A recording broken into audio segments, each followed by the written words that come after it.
So Larry wants to put the softball trophy in his office. Yeah, well, I mean, you know, he was team manager, so... He didn't show up for any games. No. That's probably a good thing. What a day. What a week. I thought IT was supposed to make life easier for people. Not for IT people.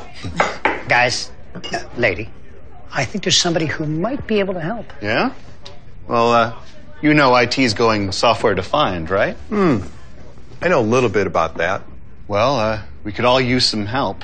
Network security, mobility, cloud. A lot of help. Yeah. You know, at VMware, we believe that we're at the center of the software-defined world, and it all starts with the software-defined data center. That's what I've been telling them.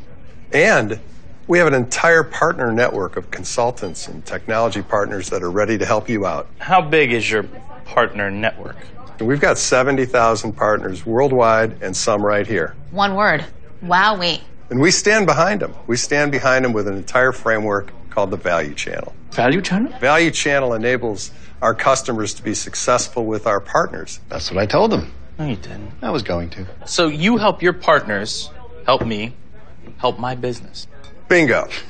Here. Have a fry. Billy, round of cleansing ales for all my friends. I really like this guy. I'll Facebook you. What your Twitter handle is?